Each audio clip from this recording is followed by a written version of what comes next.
por decirlo así, el conjunto de órganos, que sabemos que eso es un sistema, que se dividirá en órganos internos y externos, que se va a encargar de la producción de óvulos, que pues lo vieron en su laboratorio, la ovogénesis, la regulación de hormonas sexuales como la progesterona, el estrógeno, la menstruación, que vendría siendo el ciclo menstrual de las mujeres y todas sus fases, y el embarazo.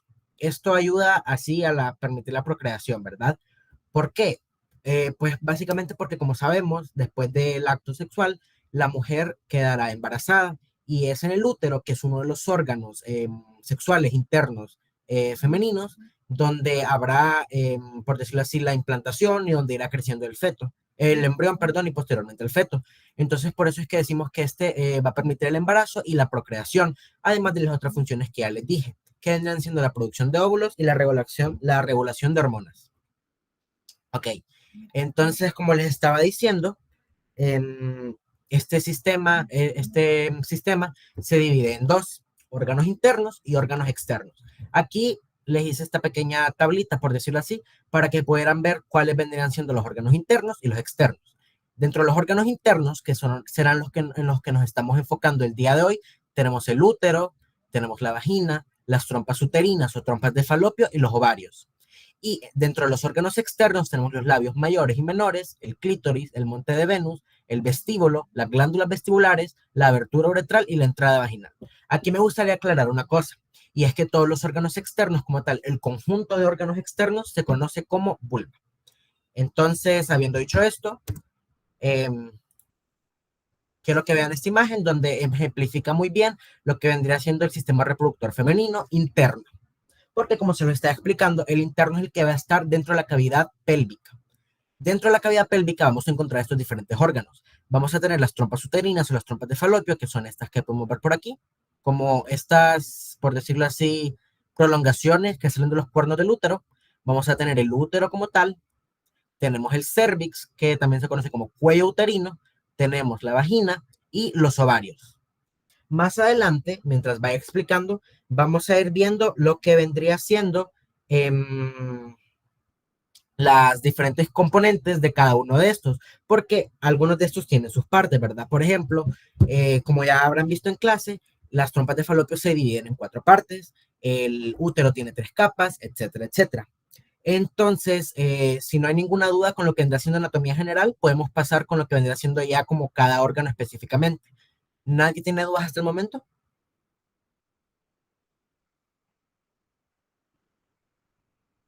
Ok, voy a tomar eso como un no. Recuerden, si hablo muy rápido me lo pueden hacer saber, a veces me emociono y empiezo a hablar rápido. Vamos a comenzar con el útero. Aquí esta imagen me gustó mucho porque este va a mencionar las dimensiones del útero. Entonces, antes de explicarla, voy a explicar el útero como tal. El útero menciona que es un órgano muscular, es decir, está formado por músculo liso específicamente, de una pared gruesa y una configuración piriforme. ¿A qué nos referimos con una configuración piriforme? Pues básicamente a que tiene una especie de forma de pirámide. Como podemos ver en esta imagen, vamos a ver de que aquí esto vendría siendo la base y estos sus lados, tomando en cuenta de que parece una pirámide, ¿verdad? Entonces, a eso se refiere con configuración piriforme. Y este órgano va a estar conformado por dos partes. El cuerpo uterino, que básicamente todo esto de aquí, el cuerpo uterino, que será conformado por los dos tercios superiores, y el cuello uterino o cervix, que básicamente va a ser el tercio inferior. El útero es parte de los órganos internos del sistema reproductor femenino, como se los estaba diciendo, ya que el útero va a estar dentro de la cavidad pélvica, no va a estar exterior. Entonces, por eso es que se considera un órgano interno. Como les estaba explicando, en esta imagen vamos a tener lo que vendrían siendo las proporciones del útero.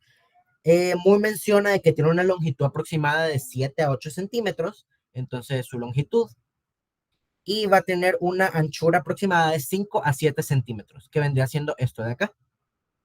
Y pues esto sería todo respecto al útero generalmente. Ahora vamos a pasar con las capas del útero como tal. Esto era un poco de anatomía general. Otra cosa es de que el útero va a tener estas prolongaciones que son las trompas de falopio. Estas van a salir de sus cuernos, ya que el útero tiene diferentes partes. Como lo está mencionando, va a estar el cuello y va a tener el fondo. El fondo va a ser esto de acá, esta partecita aquí, como el techito. Y los cuernos van a ser de donde salen las trompas uterinas o las trompas de falopio. ¿Ninguna duda hasta el momento? Bueno, voy a tomar eso como un no.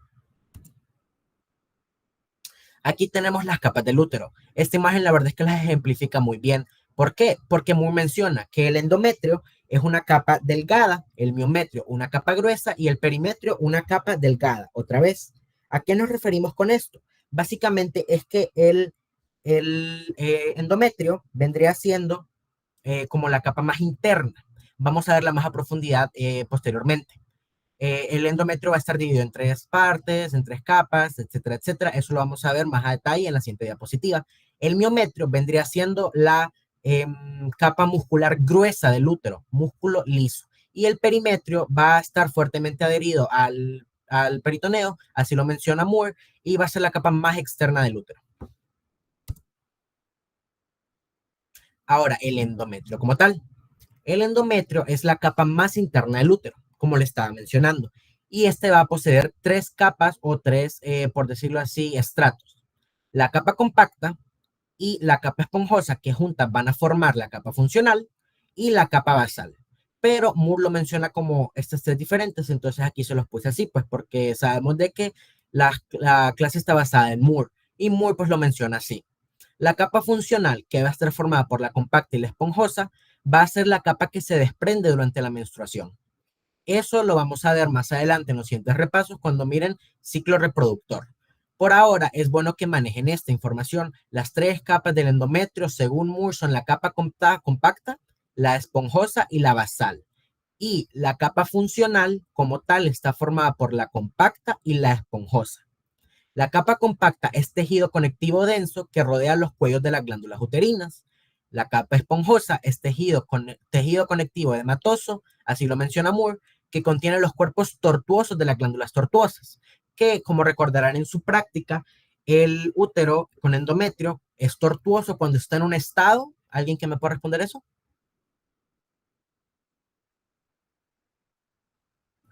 Cuando está en un estado secretor. Correcto. Cuando el útero está en un estado secretor, pues sabemos que este va a estar secretando. Entonces, básicamente las glándulas van a ser tortuosas, ahí no hay pérdida. Y pues la capa esponjosa va a ser esa capa de tejido conectivo edematoso que contendrá los cuerpos tortuosos de estas glándulas. Y pues la capa basal va a poseer los extremos de las glándulas uterinas. Estas dos últimas, como se lo estaba mencionando, van a formar la capa funcional. Aquí cometí un error, es estas dos primeras, es la capa compacta y la capa esponjosa. Ahora vamos a pasar con los ovarios como tal. Moore menciona anatómicamente que los ovarios son glándulas reproductoras con forma de almendra. Es importante que manejen esto, al menos cuando lleve la clase, a la doctora Montoya le gustaba mucho enfatizar en eso, que los ovarios tenían forma de almendra. Entonces, en caso que les pregunten como glándula reproductora con forma de almendra, vendrían siendo los ovarios, porque hay más glándulas dentro del sistema reproductor femenino, como las glándulas vulvoretrales, pero pues esas no las vamos a ver porque estamos viendo sistema reproductor interno. Entonces, los ovarios, como se los estaba mencionando, van a estar situados en la pared pélvica laterales, cada uno al lado del útero. Los ovarios van a estar encargados de producir ovocitos mediante la ovogénesis y la foliculogénesis, van a secretar progesterona y estrógeno, que estas dos son las hormonas encargadas del desarrollo sexual secundario femenino. ¿A qué nos referimos con esto? Básicamente, estas dos hormonas se van a encargar tendrán un papel importante en lo que vendría siendo las características sexuales secundarias femeninas, como lo que vendría siendo el aumento de los pechos, el crecimiento de vello púbico, etcétera.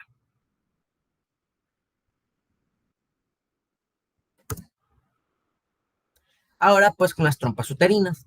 Las trompas uterinas, también conocidas como trompas de falopio, son, por decirlo así, dos elongaciones, es decir, dos prolongaciones, como pueden ver en esta imagen, que van a salir del útero, específicamente de los cuernos del útero. Estos se extienden lateralmente desde los cuernos, como les decía, y pues van a llegar a las fimbrias, que son las que sostienen, por decirlo así, o sea, como entre comillas, sostienen a los ovarios.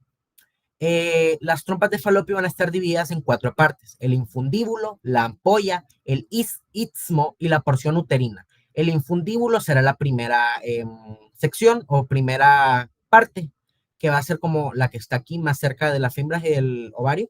Luego vamos a tener la ampolla, que es como una parte un poco más grandecita, un poco más, sí, grande, podría decirse, que es donde ocurre la fecundación. Es importante que manejen esto. ¿Dónde ocurre la fecundación? En la ampolla. Posteriormente, estas trompas que están revestidas por mucosa ciliada van a transportar el cigoto hasta el útero. Y es importante que manejen esto, que los hilos de la mucosa de las trompas uterinas van a ser los encargados de transportar el cigoto desde la ampolla hacia el istmo, después a la porción uterina y posteriormente a las paredes uterinas. Entonces, no sé si tienen alguna duda con lo que vendría siendo trompas uterinas. Si no hay dudas, creo que puedo pasar a la siguiente diapositiva.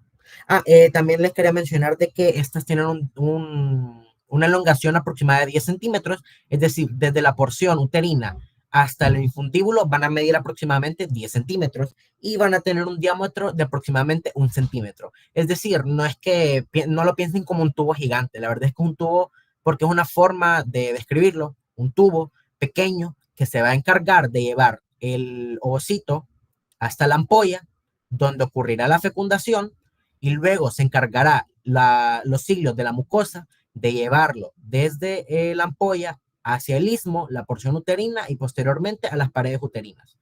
Entonces, a pesar de que las trompas uterinas, el párrafo sea muy corto, tiene una función muy importante. ¿Por qué? Porque, como se los explicaba, en la ampolla ocurre la fecundación. Existe algo que se llama embarazo ectópico.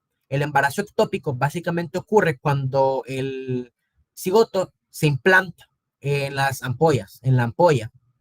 ¿Y qué va a ocurrir aquí? Pues básicamente va a ir creciendo, creciendo, creciendo.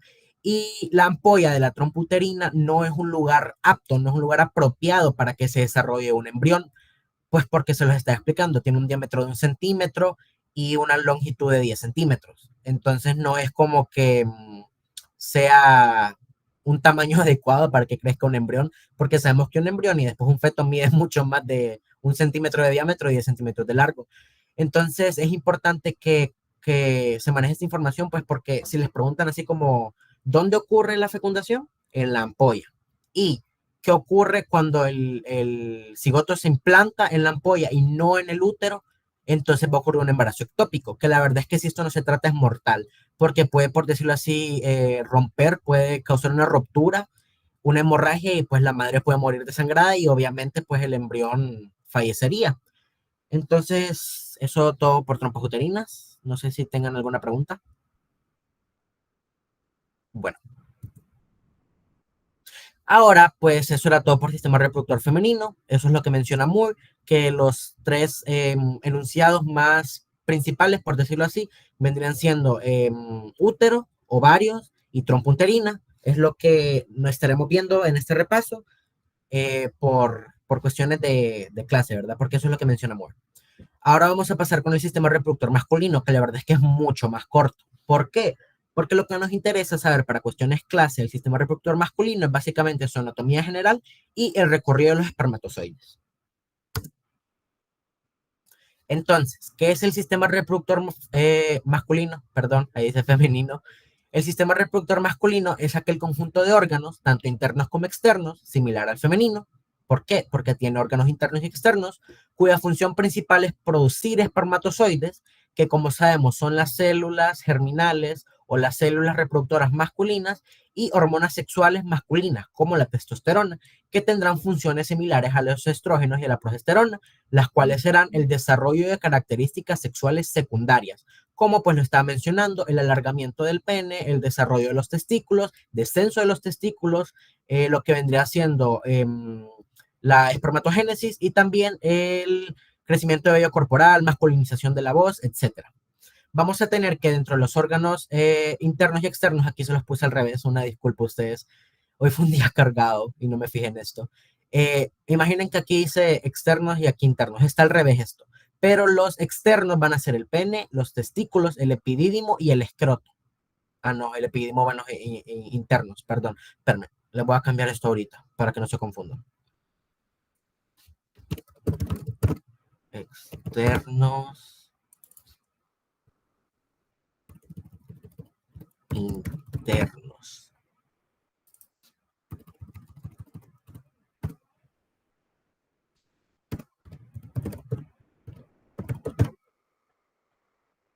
Denme un minutito. Ok, listo. Continuemos. Perdón por esa falla técnica. Mejor se los corrijo ahorita para que no se vayan a confundir. Dentro de los órganos externos del sistema reproductor masculino vamos a tener el pene, los testículos y el escroto. Y dentro de los internos, los conductos deferentes, la vesícula seminal, la próstata, la uretra y el epidídimo. Aquí los que más vamos a estudiar, porque donde se da la espermatogénesis es los testículos y el epidídimo.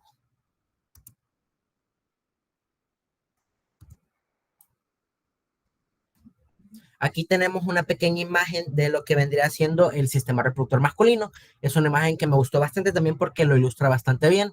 Vamos a tener de que está la uretra con sus diferentes porciones, que va a ser como este tubito que está por acá, esto de acá. Vamos a tener el pene como tal, que es todo esto de acá, que va a tener sus partes, la fosa navicular, el glande, el cuerpo, etcétera. Eso ya es un poco más de macro.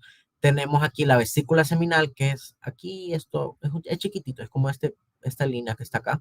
La próstata, que es una glándula importante a pesar de que sea accesoria, ya la vamos a explicar más tarde.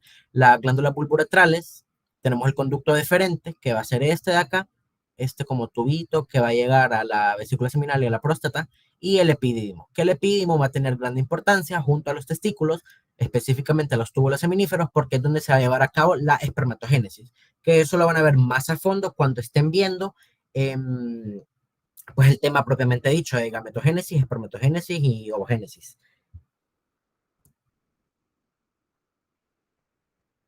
Entonces, ¿cuál es la trayectoria de los espermatozoides? Los espermatozoides van a comenzar a formarse en lo que vendría siendo los túbulos seminíferos del testículo. Entonces, me imagino que ya vieron eso en el laboratorio, pero por si no lo recuerdan, básicamente en el epitelio germinativo vamos a encontrar las espermatogonias. Las espermatogonias van a pasar a espermatocito primario, espermatocito secundario, espermátides, espermatozoide. Después de eso, el espermatozoide va a viajar al epidídimo para terminar de madurar. El epidídimo es como esto que está aquí, esto moradito más claro que podemos ver encima del testículo. Y cuando hay algún tipo de estimulación sexual, por ejemplo, durante el acto sexual donde un hombre va a embarazar a una mujer, lo que va a ocurrir es de que los espermatozoides van a comenzar a viajar del epidídimo al exterior. ¿Cuál va a ser el camino que van a seguir los espermatozoides? Pues bueno, mediante la acción de los movimientos peristálticos del músculo liso del epidídimo perdón, de los conductos deferentes, lo que va a pasar es que estos van a empezar a subir por el conducto deferente, que es este tubito morado que vemos por aquí, y va a llegar a la vesícula seminal. Los espermatozoides que lleguen a la vesícula seminal, a la próstata y a las glándulas bulboretrales van a ser nutridos, por decirlo así. Muy menciona lo siguiente: la próstata, las glándulas bulboretrales, las glándulas seminales producen secreciones que se añaden al líquido en que están contenidos los espermatozoides en el conducto deferente y posteriormente a la uretra. ¿A qué nos referimos con esto? Básicamente que la vesícula seminal, la próstata y las glándulas bulboretrales van a encargarse de nutrir a los espermatozoides y enriquecer lo que vendrá siendo el líquido seminal o el semen. Posteriormente, llegar a la vesícula seminal, este va a pasar a la porción prostática de la uretra y se va a terminar de nutrir, por decirlo así, en la próstata. Luego, este va a seguir viajando por la uretra hasta llegar al pene y posteriormente pues, va a haber una eyaculación. Y también menciona de que durante el coito, que es el acto de eyaculación de un hombre dentro del útero de una mujer o dentro de la vagina de una mujer, de entre 200.000 perdón, de entre 200 a 600 millones de espermatozoides son liberados. Entonces, básicamente, lo que quiero decir con esto es que nosotros somos uno en un millón. ¿Por qué? Porque pónganse a pensar de que de 200 a 600 millones de espermatozoides que llegaron al útero, luego a la ampolla, fecundaron el ovocito viajó mediante la mucosa ciliada de la ampolla al istmo, posteriormente a la parte uterina de las trompas y luego al útero y se implantó. Entonces pónganse a pensar también de que es importante saberse este recorrido, porque básicamente esto también describe la anatomía masculina del sistema reproductor masculino. Entonces creo que eso sería todo. Una disculpa por los errores de ortografía en la presentación, si había algún error ahí. Intenté cambiarlo a tiempo. Y pues creo que eso sería todo. No sé si alguien tiene alguna pregunta. Si tienen dudas, pueden hacérmelo saber. Como les dije, más que todo nos enfocamos un poco más en el sistema reproductor femenino porque abarca más temas dentro del libro. Pero igual si tienen alguna duda sobre masculino, pueden hacérmela saber y pues si me las hace, se las respondo y si no, se las puedo investigar ahorita.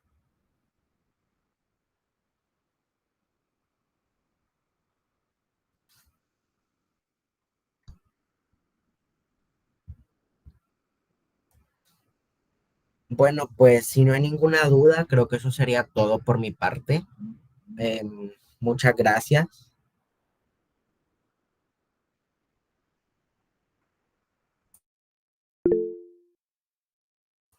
Mande, dime. Alguien levantó la mano, creo. Bueno, muchas gracias a ustedes. Tengan una bonita noche y mucha suerte en el examen. Le puedo pasar la diapositiva si quieren. Los que tienen mi número me pueden escribir. Solamente les voy a corregir esos errores de ortografía. Y pues ya saben, cualquier cosa estamos a la orden. Muchos éxitos en su examen y los esperamos em, en lo que resta del repaso. Gracias, buenas noches.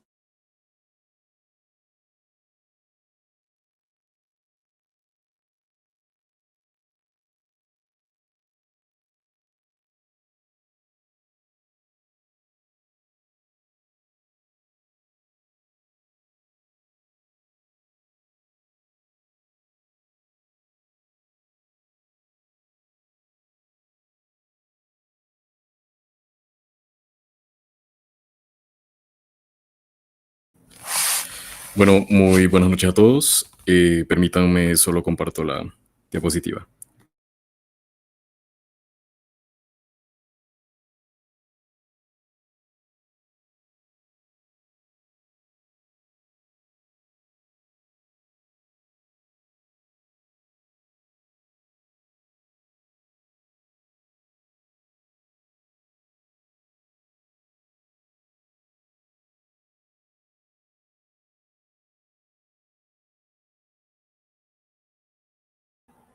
Ok, me avisan si pueden ver, por favor.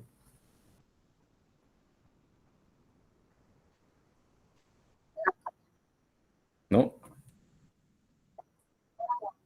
Ah, no, no, solo es la pantalla. Bien, ahora sí, la presentación se ve.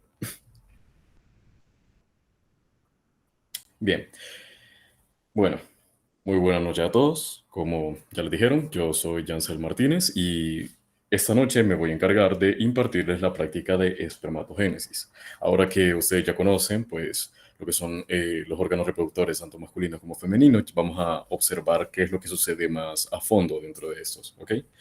Entonces, vamos a empezar con una pregunta bastante general, que ¿qué es la gametogénesis? Bueno, la gametogénesis pues se puede definir literalmente como la formación de los gametos, ¿verdad? Gametogénesis. Este va a ser el proceso a través del cual se forman y desarrollan las células germinativas, que esto es lo mismo que los gametos, ¿verdad? Que van a ser los ovocitos en caso de las mujeres y los espermatozoides en el caso de los hombres.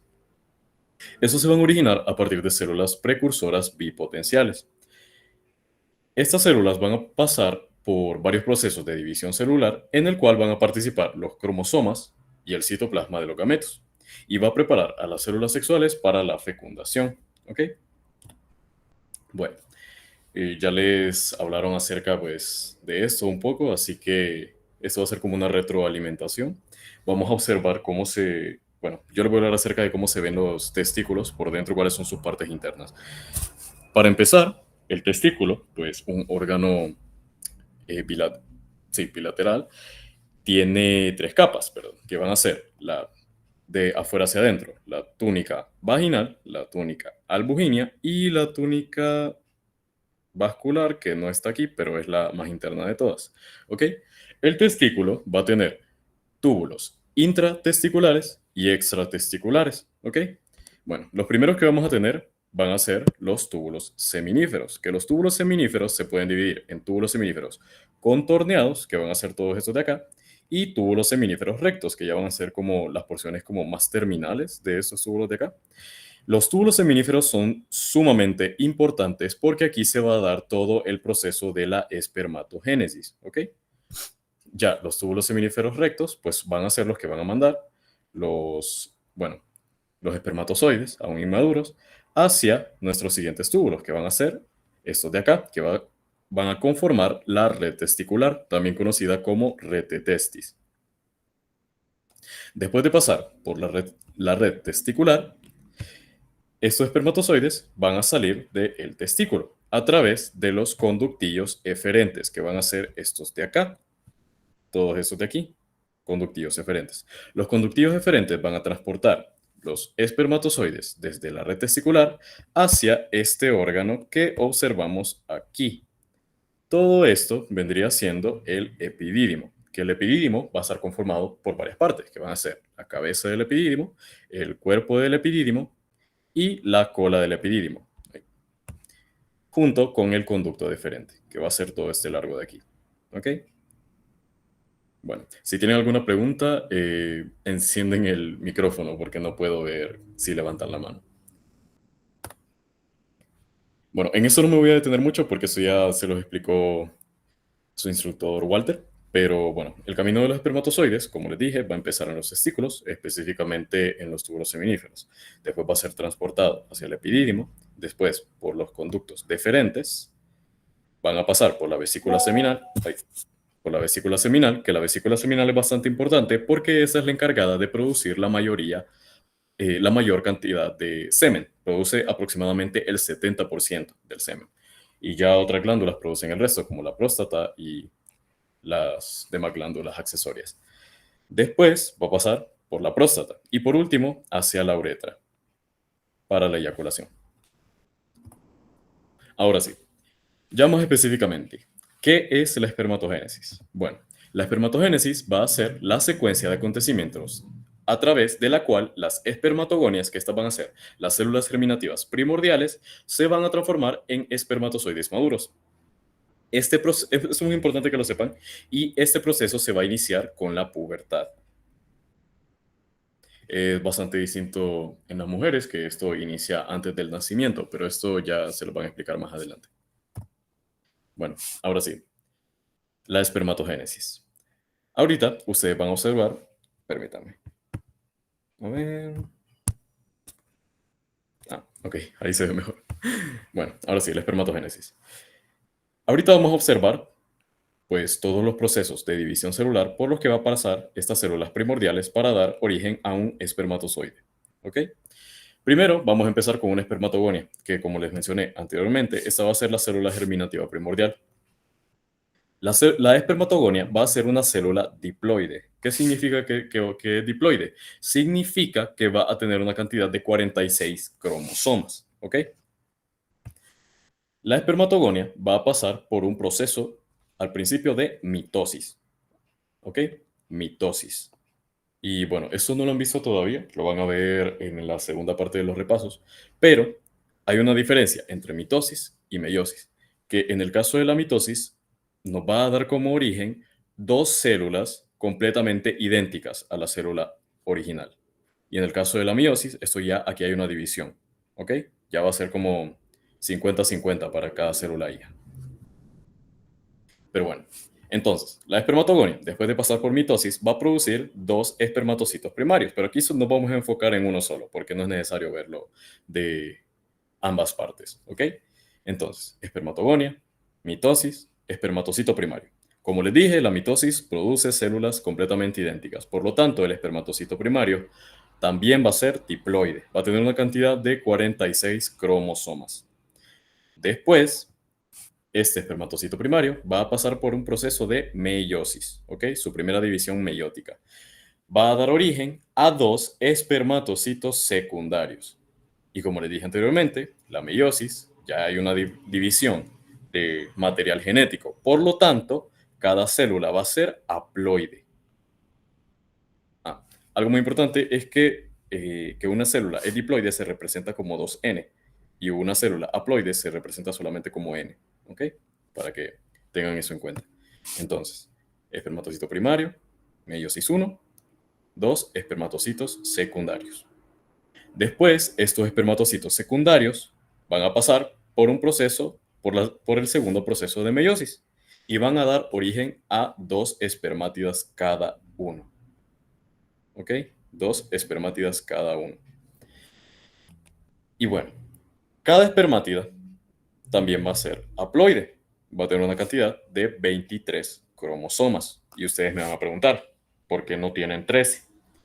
Esto es debido a que, si se observa en esta parte de aquí, estos cromosomas van a estar formados por 2 cromátides, que van a ser pues estos 2 palitos que están como entrecruzados. Bueno, no están entrecruzados, pero sí están como pegaditos aquí, en esta parte de acá. Entonces, estas dos cromátidas se van a separar. Y si pueden ver acá, una se lleva una partecita del azul y la otra parte es de color naranja. Al igual que aquí, una partecita es naranja y la otra parte es azul. Pero eso ya lo van a ver más a fondo en meiosis, ¿ok? Entonces, espermatocito secundario, meiosis 2, espermátidas. Y ahora, ¿cuál es el proceso por el que tienen que pasar las espermátidas para convertirse en espermatozoides? Morfológicamente maduros. Ya les voy a explicar por qué morfológicamente. El proceso por el que tienen que pasar es el proceso de espermiogénesis, ¿ok? Al pasar por ese proceso, van a pasar a ser espermatozoides morfológicamente maduros. Algo muy importante es que la espermatogénesis va a tener una duración aproximada de 2 meses o 74 días, ¿ok? Si se lo llegaron a preguntar en examen, me imagino que cualquiera de las dos respuestas podría ser válida, pero igual es importante que le pregunten a su respectivo docente, ¿verdad? Entonces, vamos a hablar acerca de la espermiogénesis, que sería pues en esta parte de acá. La espermiogénesis es el proceso por el cual una espermátida se convierte en un espermatozoide morfológicamente maduro. Esta va a constar de 4 fases, que va a ser la fase de Golgi, la fase de capuchón, la fase acrosómica y la de maduración. Entonces, vamos a hablar un poquito acerca de cada una de las etapas. ¿Ok? En la fase de Golgi vamos a tener que se va a observar un marcado aparato de Golgi, que va a hacer todo eso. Y van a haber abundantes mitocondrias, que estas le van a proporcionar energía a este espermatocito secundario. Perdón, a esta espermátida. Después vamos a tener la fase de capuchón. En esta fase vamos a observar que se va a empezar a formar el acrosoma del espermatozoide. Y el núcleo se va a empezar a alargar. Después, la fase acrosómica. Aquí, el acrosoma ya está empezando a cubrir por completo el núcleo y se va a liberar cierta cantidad de citoplasma de esta espermátida. Y por último, tenemos la fase de maduración, en el cual ya tenemos que el acrosoma ya ha cubierto por completo el núcleo y las mitocondrias que antes se encontraban regadas en el citoplasma se van a encontrar en esta parte de acá. Ya les voy a hablar acerca de esta partecita, que esta va a ser el segmento medio de la cola. Es muy importante que se desarrolle adecuadamente lo que es el acrosoma, porque el acrosoma va a contener ciertas enzimas que van a ayudar al espermatozoide a fecundar el ovocito, que son la esterasa, la acrosina y la neuraminidasa. Estas son las enzimas que van a ayudar al espermatozoide a que pueda pasar todas las barreras del ovocito. ¿Ok? Y aquí tenemos un espermatozoide, morfológicamente maduro. ¿Por qué les digo que va a ser un espermatozoide morfológicamente maduro? Porque realmente el espermatozoide se va a observar como debería verse un espermatozoide. Sin embargo, va a carecer de pues, la capacidad de fecundar un ovocito. Para esto, primero tiene que pasar por el epidídimo, que aquí es donde va a obtener la movilidad, y después tiene que pasar al aparato reproductor femenino, donde va a pasar por un proceso que se le conoce como capacitación. Y si no ha pasado todavía por estos procesos, este espermatozoide no va a ser capaz de fecundar un ovocito, que eso es muy importante que lo tengan en cuenta. Y bueno, aquí tenemos las partes pues, de un espermatozoide, que pues todo esto sería la cabeza, el acrosoma, que les dije que es muy importante. Aquí en la cabeza estaría el núcleo, perdón. Este sería el cuello del espermatozoide y este sería el segmento medio de la cola, que este es bastante importante porque este va a contener las mitocondrias, que este le va a proporcionar el ATP. El ATP lo utiliza como, como medio de energía que va a ser necesario para la movilidad. ¿Ok? Eso le va a permitir moverse. Todo esto de acá va a ser la cola. Todo esto de acá, a partir del cuello. Solo que este va a ser el segmento medio, todo este de aquí va a ser el segmento principal y este de aquí va a ser el segmento terminal. No sé si tienen alguna pregunta acá, si sienten que he ido demasiado rápido o algo que no les haya quedado claro.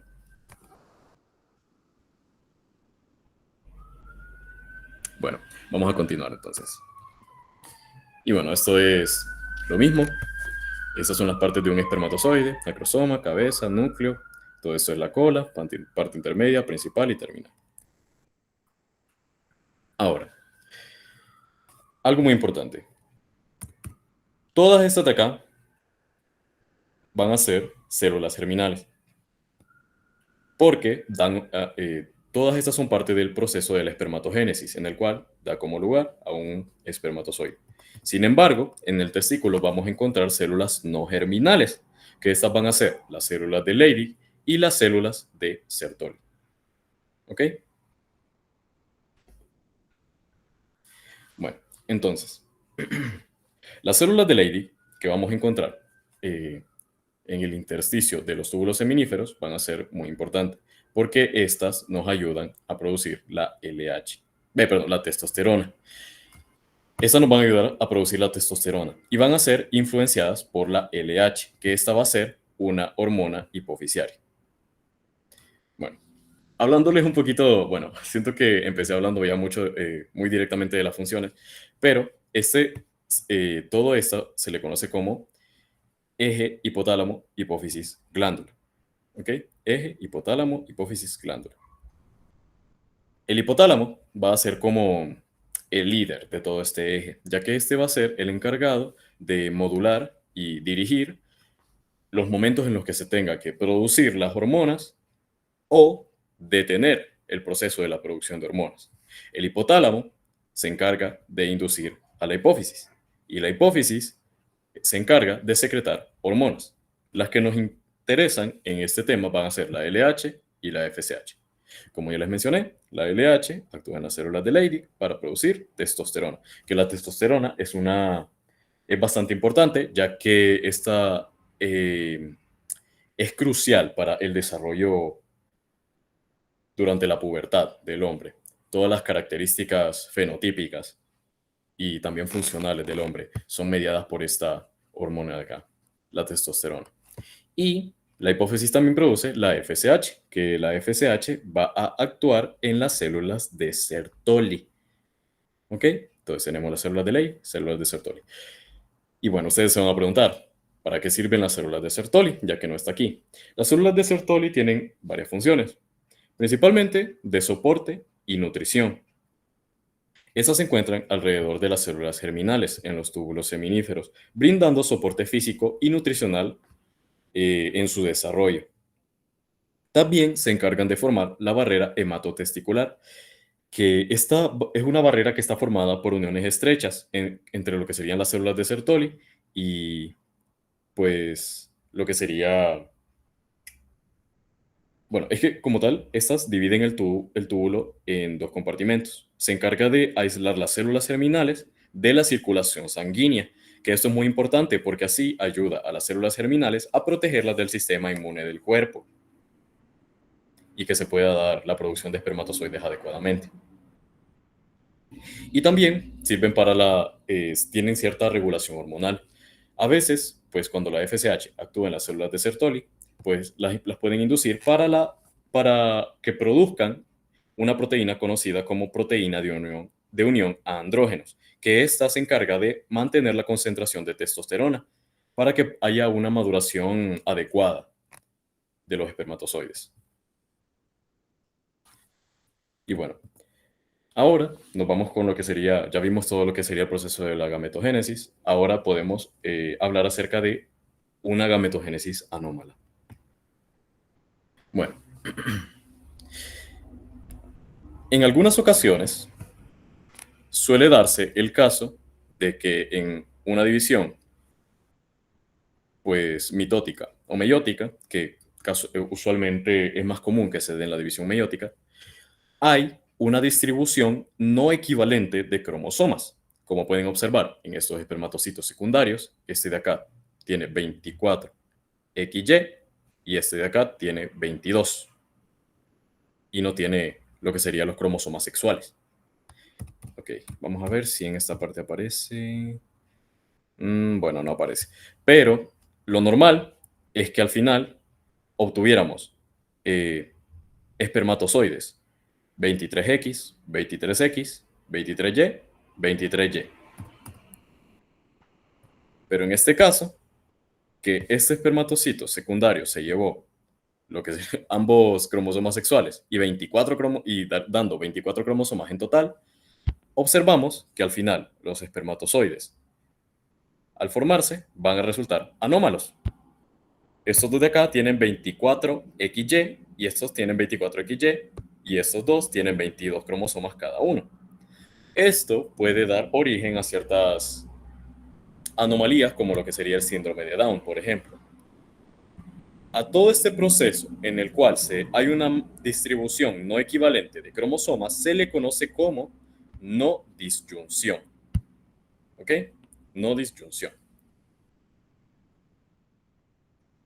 Y bueno, ahora, hablemos acerca de espermatozoides anómalos, pero ya no desde un punto eh, genético, sino desde un punto más morfológico. ¿Ok? Esto de acá, este de aquí, sería un cromosoma normal, con su cabeza, su cola, normal. A veces suelen haber defectos en la cabeza. La cabeza puede llegar a ser demasiado grande, demasiado pequeña, tener una forma ovalada, redonda, incluso estar bifurcada, o sea, tener una cabeza doble, o incluso tener cualquier forma que no tendría que ser como la de un cromosoma normal. A veces, los cromosomas podrían llegar a formarse sin un acrosoma, que el acrosoma es completamente importante, como lo mencioné anteriormente, ya que este es el que contiene las enzimas que ayudan a fecundar el ovocito. Pueden haber defectos en el cuello, como pueden observar aquí, este tiene como una protrusión, este está torcido, o incluso puede llegar a tener una cola doble. Esto es muy importante porque, como les mencioné anteriormente, en el cuello, toda esta parte de aquí, en el segmento medio, es donde se alojan las mitocondrias, ¿verdad? Que estas se encargan de producir ATP. Por lo tanto, si no se puede producir ATP, entonces el espermatozoide no va a ser móvil, por lo tanto no se va a poder desplazar y lógicamente no va a ser capaz de fecundar. Y también puede haber defectos en la cola, como pueden observar, esta de acá es más corta, esta de aquí está como doblada o torcida y esta de aquí está enrollada. Y la cola es muy importante porque también esta es la que ayuda al cromosoma a moverse. Todos estos cromosomas, iba a decir. Bueno, creo que he estado diciendo cromosomas. Una disculpa. Todos estos espermatozoides de acá son completamente incapaces de fecundar un ovocito. ¿Ok? Estos de acá sí son capaces de fecundar un ovocito y eh, pueden ser los que ocasionantes de distintas aberraciones genéticas. Y bueno, ahora no, placas no vemos. Bueno, eso sería todo realmente por espermatogénesis, pero no sé si alguien tiene alguna pregunta o algo que no le haya quedado claro. Si quieren que repita algo o que me devuelva alguna diapositiva, pues ustedes simplemente me lo hacen saber y ahí resolvemos.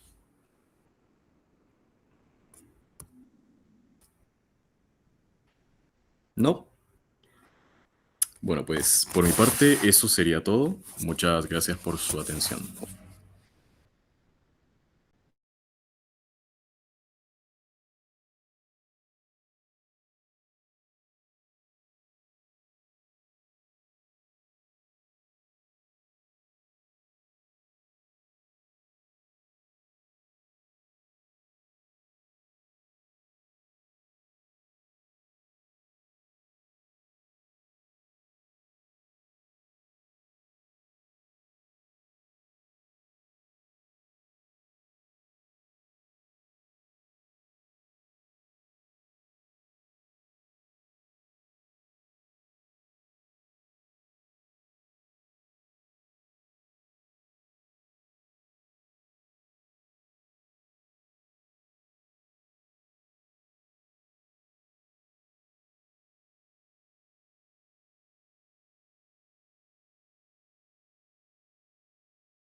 Sí, ya se ve.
Buenas noches a todos, chicos.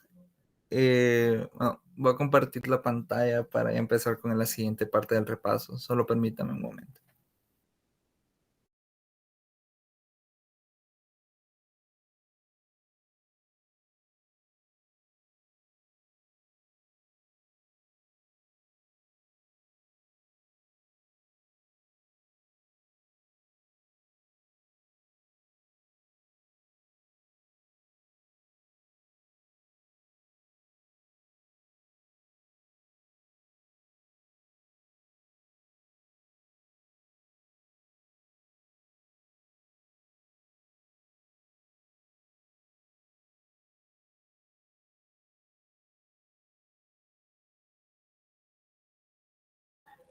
¿Me confirman si se ve, por favor? Sí, bueno. Bueno, me presento. Mi nombre es Ronaldi Sosa.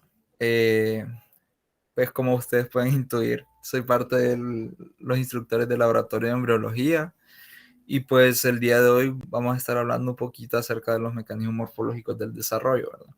Este es un tema bastante corto, es un tema que a veces la gente hace de lado porque la verdad es que solo se mira una vez y lo vuelven a tocar hasta como en cuarto año de la carrera y medio. Pero igual es un tema súper importante y pues son las bases prácticamente de lo que sería el desarrollo humano, ¿verdad? Como les dije, es un poquito corto, entonces vamos a salir rápido de esta parte del repaso. Entonces vamos a empezar primeramente definiendo qué son estos mecanismos morfológicos del desarrollo. Y pues prácticamente podemos decir que van a ser todos aquellos procesos por los cuales se va formando lo que sería y se va dando lo que sería el desarrollo humano. Y pues que podemos hablar que cada uno de estos mecanismos morfológicos está dado por más que todo proteínas y por ciertas inducciones que presenta cada célula en su genoma, es decir, que ya tiene programado cada célula en su genética, ¿verdad?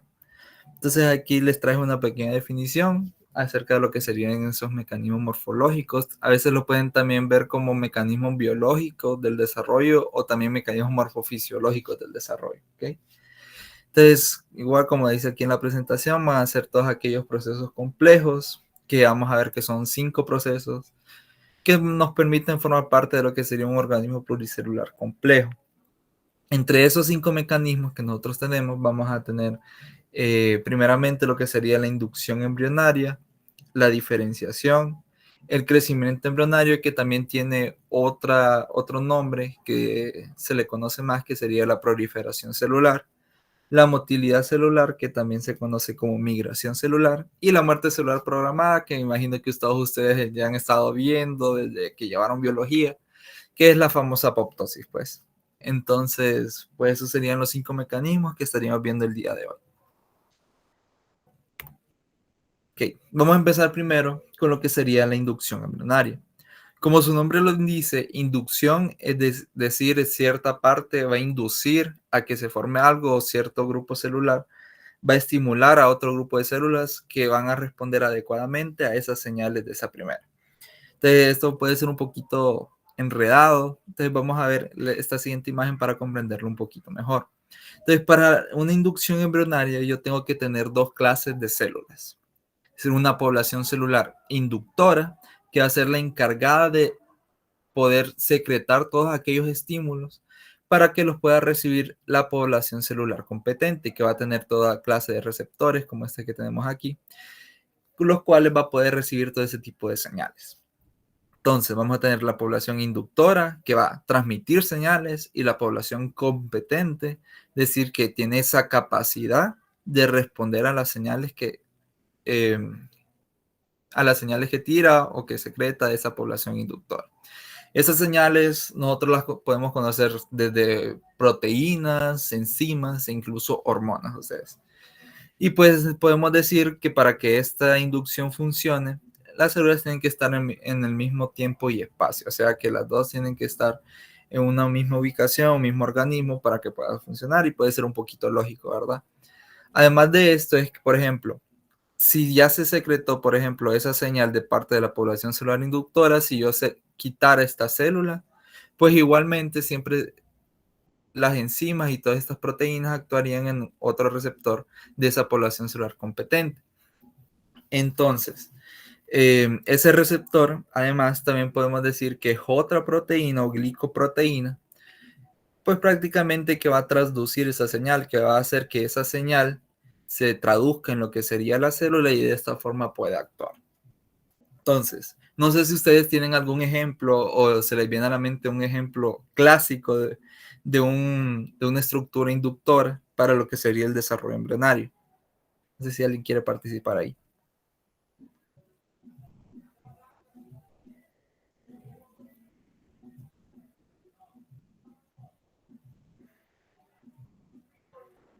A ver, una estructura inductora en el embrión. Notocorda. Ajá, exacto. Esa era la respuesta exacta que esperaba que dijeran, la notocorda. Entonces podríamos decir, por ejemplo, que la notocorda, en este caso, ¿quién sería? La población celular inductora, ¿verdad? Entonces, que va a secretar ciertas señales para estimular a una población celular competente. ¿Quién sería la población celular competente en este caso?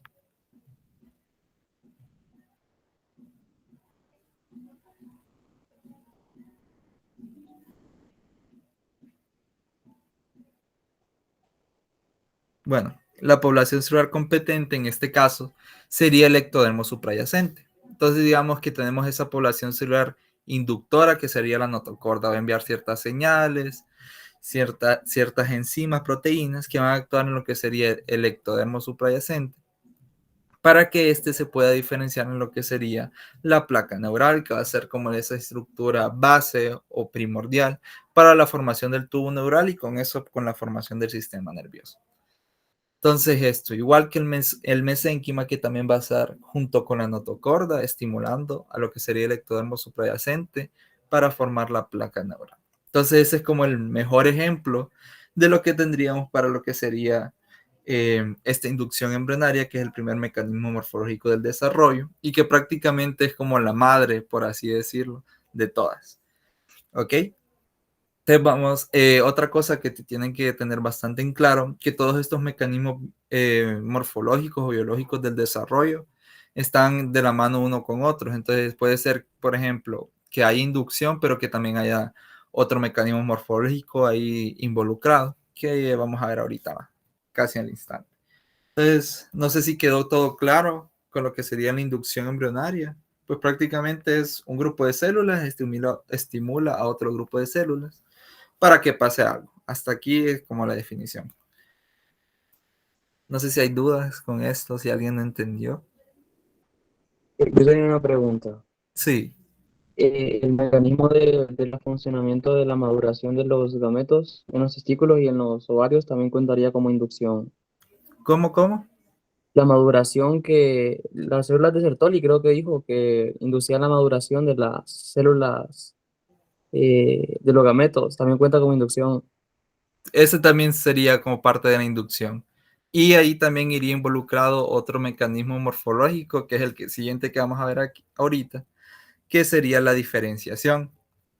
Entonces, ahí estarían involucrados dos mecanismos, al igual con la notocorda, que también estarían involucrados diferenciación celular. ¿Ok? Ok, gracias.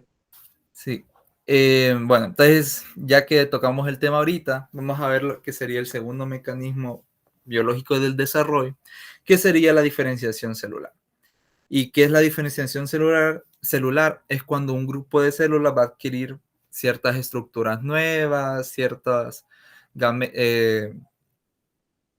funcionalidades nuevas, es decir, tantos cambios morfológicos como funcionales, de las que tenía anteriormente. Entonces, entre ellas podemos destacar, por ejemplo, esa placa neural. Entonces, siguiendo con el hilo de lo anterior, vamos a tener esa notocorda que va a estar secretando ciertas enzimas que van a inducir al ectodermo suprayacente a diferenciarse. ¿Y a diferenciarse en qué?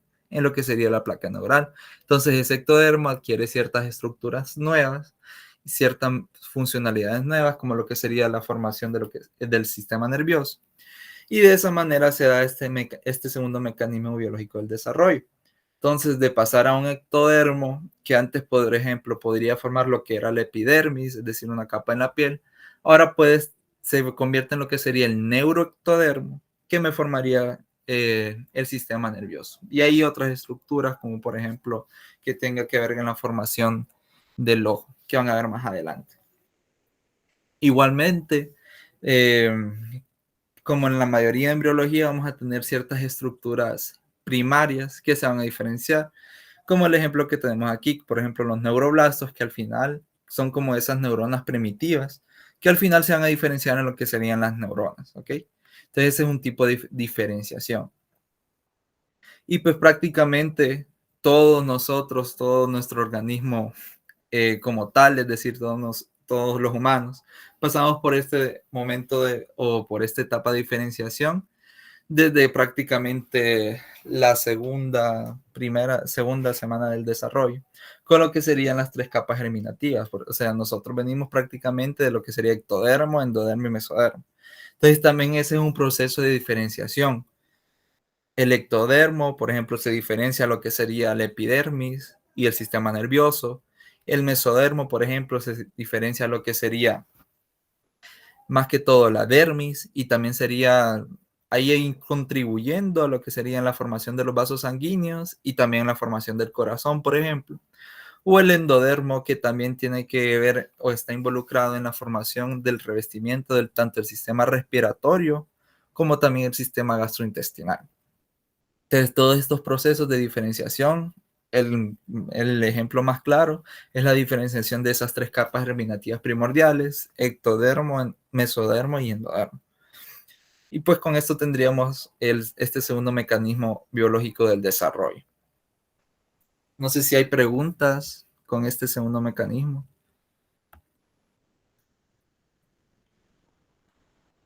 Si no, vamos a seguir con el siguiente. El siguiente mecanismo morfológico del desarrollo va a ser el crecimiento embrionario, que comúnmente nosotros lo conocemos como proliferación. ¿Ok? Entonces, ¿qué es esto? Pues es prácticamente cuando un tejido, estructura u órgano va a recibir un incremento tanto en sus dimensiones espaciales más que todo, pero también que puede adquirir hasta cierta funcionalidad. Pero más que todo, esto se refiere a dimensiones espaciales, ¿ok?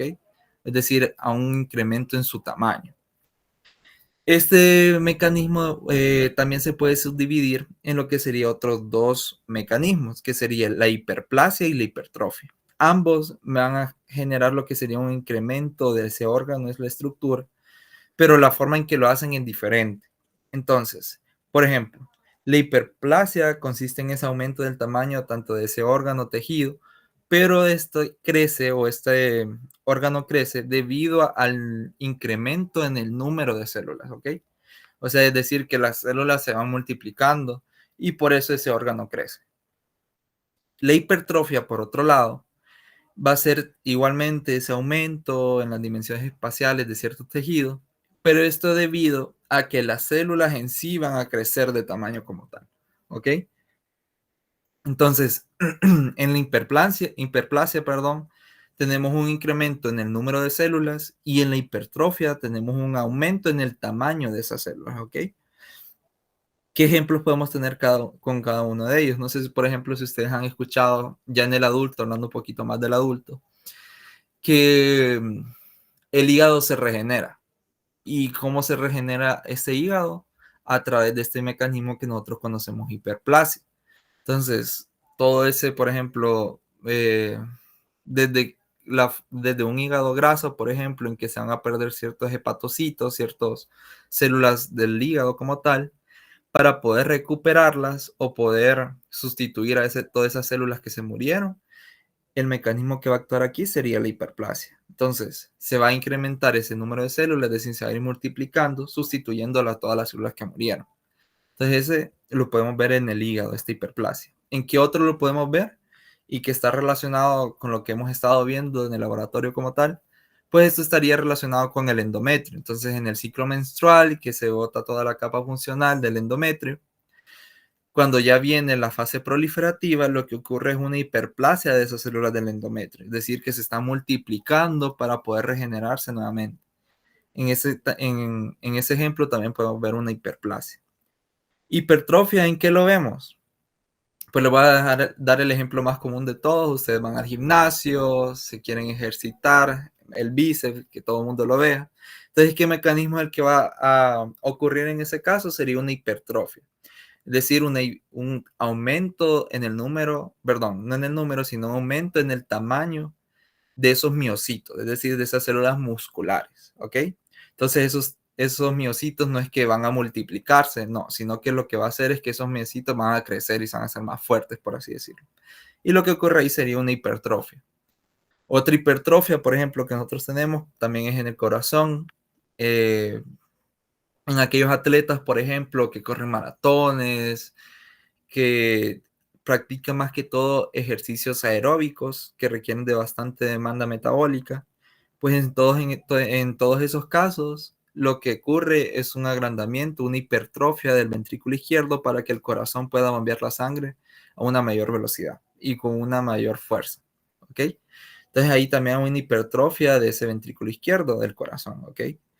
Que eso es normal, en atletas es normal, pero ya si tenemos otras patologías que ustedes van a ver más adelante en la carrera, como insuficiencias cardíacas, hipertensión, etcétera, eso ya es patológico, eso ya no está bien.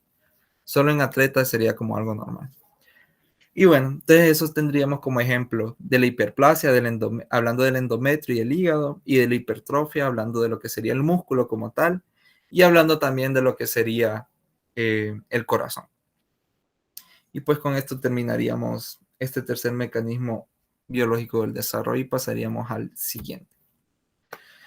Entonces el siguiente, casi ya terminando, sería la motilidad celular, que nosotros también conocemos a este mecanismo como la migración celular. Entonces este es cuando cierto grupo de células, siguiendo orientaciones del genoma, es decir, todo lo que está ya programado en la genética de esa célula, se va a desplazar de un sitio diferente al que tenía inicialmente. Entonces, un ejemplo que podemos ver de esta migración celular es como prácticamente en todos esos estadios en los que va formándose primeramente el cigoto en lo que sería la ampolla y va evolucionando a mórula, blastocisto, hasta que entra a la cavidad uterina, pues prácticamente podemos ver ese desplazamiento, desde lo que sería el ovario hasta lo que sería, desde el ovario en ese ovocito, hasta lo que sería el útero, que ya estaría implantándose así aquí en el endometrio de ese blastocisto. Entonces, en ese momento podemos ver lo que sería la migración celular. ¿Ok? Y pues prácticamente este es como el ejemplo más claro en el que ustedes pueden asociar o pueden asociar lo que sería este mecanismo morfológico del desarrollo. Bueno, y ya pasando al último, les dije que esto iba a ser bastante corto. Pasaríamos a lo que sería la muerte celular programada, que todos conocemos como apoptosis. Entonces, como todo estudiante de medicina que queremos hacer apoptosis en cualquier momento, bueno, entonces esto es lo que estaríamos viendo en este quinto mecanismo morfológico del desarrollo. Y la apoptosis se va a presentar en el desarrollo normal, porque es una muerte celular programada, o sea, ya está en el genoma de cada célula cuando tiene que morir, ¿ok? Y tiene que morir para asegurar el desarrollo adecuado y también ordenado de lo que sería el organismo como tal. Entonces, por ejemplo, si una célula no muere, se salta ciertas fases del desarrollo como tal, entonces puede generarme otros problemas y el problema más característico de esto, por ejemplo, sería una neoplasia, es decir, cáncer. ¿Ok? Entonces, que esa célula desordenada, que es eterna, que se va multiplicando, pues al final es eso. Todo es de una célula que no quiso morir y de ahí se va formando todas esas células neoplásicas. Hablando un poquito más de la embriología, podemos hablar acerca de las membranas interdigitales. Entonces, en el desarrollo del embrión, vamos a tener ciertos estadios por los que pasan tanto las palmas, las manos, como lo que serían los pies. Entonces, desde el principio, que a veces solo se miran como unas pequeñas paletas, hasta cómo se van formando cada uno de los dedos. Al principio, nosotros vamos a tener lo que serían los rayos digitales, que serían estos que tenemos aquí, ¿ok? Estos rayos digitales. que prácticamente podríamos decir que es como el primordio de los dedos. Cuando yo les digo rayos digitales, yo les estoy hablando de los dedos, ¿ok? Entonces al principio solo tenemos estos dedos y cada uno de esos dedos va a tener, por así decirlo, comunicaciones con el otro a través de estas membranas que vamos a conocer como las membranas interdigitales. Entonces eso es normal en el desarrollo humano, ¿ok? Que nosotros tengamos esas membranas interdigitales. Pero conforme vamos avanzando en el desarrollo embrionario, esas membranas interdigitales se van degenerando y van sufriendo apoptosis, hasta que solo quedar lo que serían esos rayos digitales que después van a formar lo que serían nuestros dedos. ¿Ok? Entonces esas membranas interdigitales ya tienen programado en su genoma que ya tienen que morir y que tienen que degenerarse para formarme los dedos como tal. Entonces imagínense ustedes que esas membranas interdigitales no murieran, o sea, no sufrieran apoptosis. Entonces, ¿qué es lo que pasaría? Estaríamos con membranas ahí entre los dedos, pareciéndonos como si fuéramos sirenas, tritones, o sea, más que todo una criatura acuática. Entonces, no, ¿verdad? Eso no. Entonces, para que esto no suceda, tiene que suceder la apoptosis, ¿ok? Tiene que darse a cabo la apoptosis. Y pues, eso sería. Empezamos desde el inicio y de todos estos mecanismos que terminan o finalizan con lo que sería la formación de un nuevo organismo que somos nosotros como tal. Y pues eso sería con la parte del repaso de mecanismos biológicos del desarrollo. No sé si alguien tiene alguna duda o pregunta acerca del tema.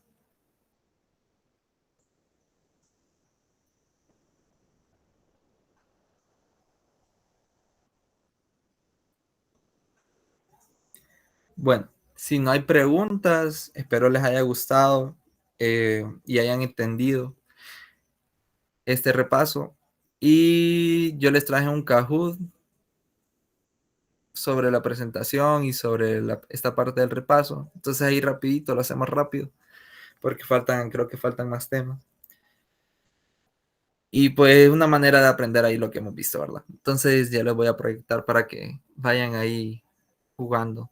Entonces pueden, y si tienen Kahoot instalado, si no lo tienen, pueden buscarlo en internet. Ya vayan entrando a la aplicación para yo darles el código.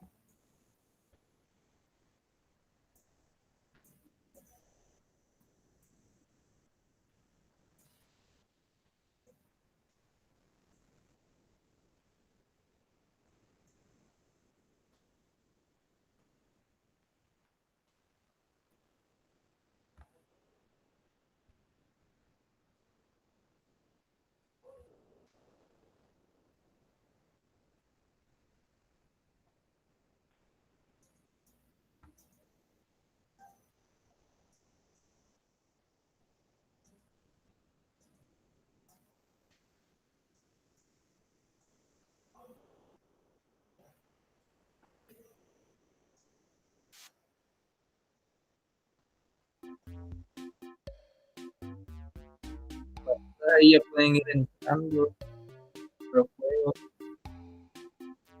del link, y si no, ahí pueden escanear el código QR para entrar. Creo que solo deja entrar a 20. Entonces los primeros hay 20 que entren. Porque si no pago la suscripción premium, porque está fea la crisis. Entonces ahí los primeros 20 que entren.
No sé si alguien más va a entrar si no para empezar. Si alguien más va a entrar ahí, levanten la mano para saber que no y no empezarlo ahorita.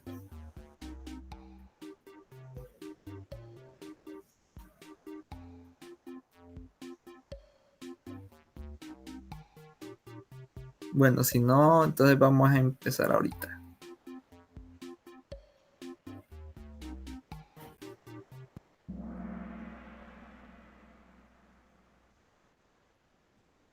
Ok. Bueno, entonces, primera pregunta. Procesos complejos que permiten a la célula formar parte de un organismo pluricelular complejo. Esta es la definición de ¿qué? ¿De cuál de estas?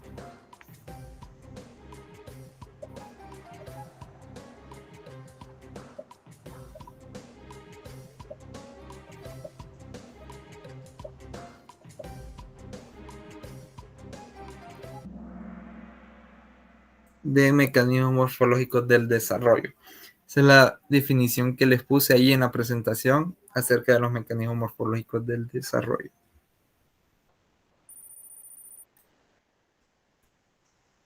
Bueno, segunda pregunta. En la diferenciación celular encontramos dos subdivisiones, hiperplasia e hipertrofia.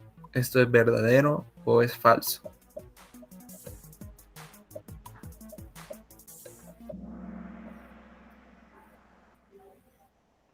Es falso, ustedes.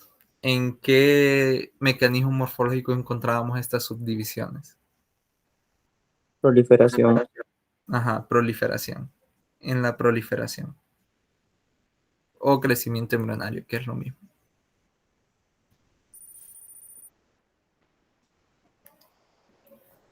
El sistema nervioso proviene de esta capa embrionaria. A ver, ¿de dónde viene el sistema nervioso?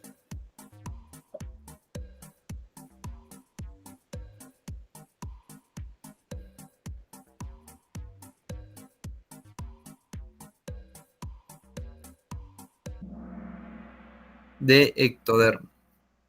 También viene de las células de la cresta neural, el sistema nervioso periférico, pero al final esas células de la cresta neural también vienen de ectodermo. Así que de ectodermo viene el sistema nervioso. Y esto es parte de diferenciación de ese mecanismo morfológico.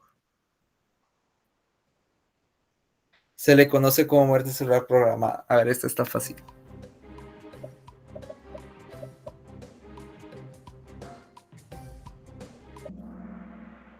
Apoptosis o muerte celular programada. En la motilidad celular, un grupo de células se desplazan cambiando su ubicación espacial. ¿Esto es verdadero o es falso?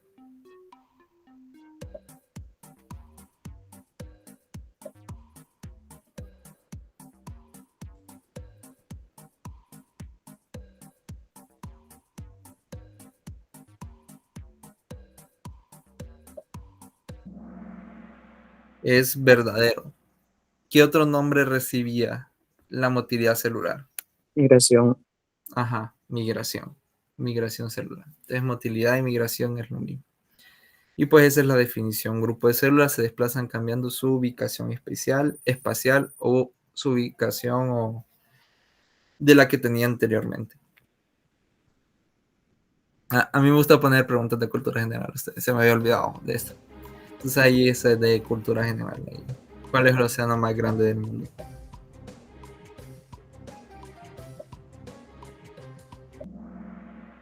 Vaya.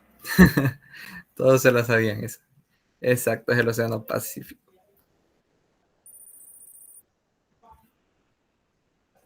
Mecanismo donde un grupo de células estimula a otro grupo celular. Bueno, ahí sería celular, no debería ir de.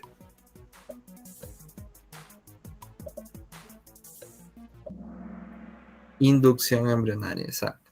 Y bueno, no lo voy a decir porque creo que es una pregunta que va después. Pero esa es la definición de inducción embrionaria. A ver, hipertrofia consiste en el aumento de tamaño de una estructura a causa del aumento en el número de células. ¿Esto es verdadero o falso?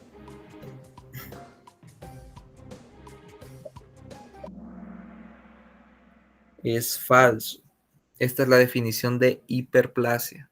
Hiperplasia es aumento del tamaño de una estructura por el aumento en el número de células. Hipertrofia es también el aumento del tamaño de una estructura, pero por aumento en el tamaño de las células como tal, no en el número de células, sino que en el tamaño. Y ahí les había puesto el ejemplo, el músculo y también el corazón. La pared ventricular izquierda, también derecha puede ser del corazón. La desaparición de las membranas interdigitales es ejemplo de este mecanismo morfológico. ¿De qué era ejemplo?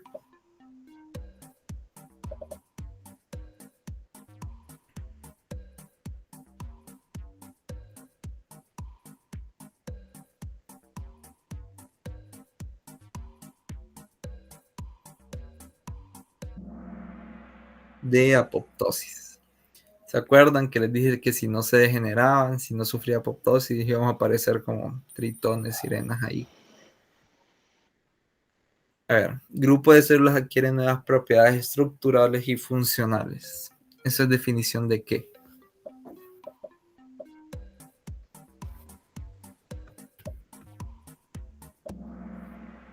De diferenciación celular, y el ejemplo característico era que aquí eran las 3 capas germinativas primarias o primordiales. El paso de la mórula a través de la trompa de falopio es ejemplo de diferenciación celular. ¿Esto es verdadero o es falso?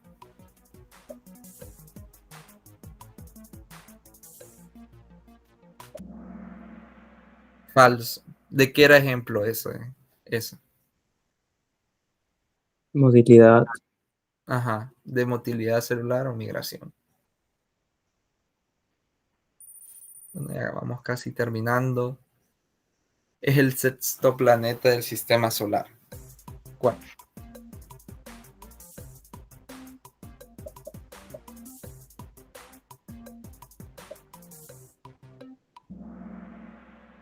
Es Saturno. Saturno es el sexto planeta.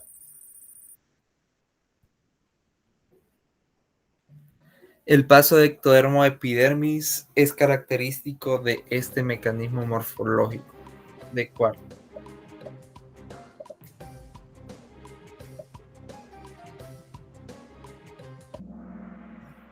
De diferenciación celular.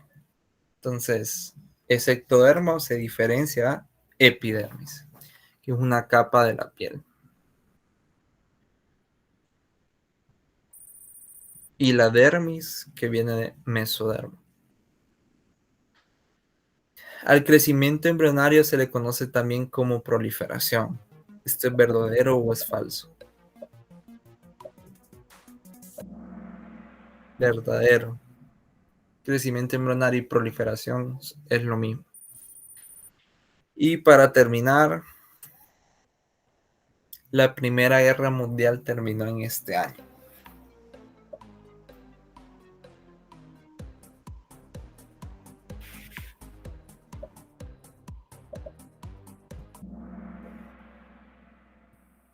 En 1918. Aquí estuvieron bastante divididas las respuestas. Inició en 1914 y terminó en 1918. Vamos a ver el podio. Felicidades, Cristian, que ganó el tercer lugar. Tai, que ganó el segundo. Y Katy, que ganó el primero. Y bueno, pues eso sería. También a Ashley y a Astrid, que obtuvieron el cuarto y el quinto lugar, respectivamente. Y bueno, hoy sí terminaríamos con los mecanismos morfológicos del desarrollo para darle paso a lo que sería la siguiente parte del repaso. Entonces, me despido de ustedes. Espero les haya gustado mi participación y que hayan entendido. Y pues les deseo mucha suerte en su examen de embriología. Yo sé que les va a ir bien.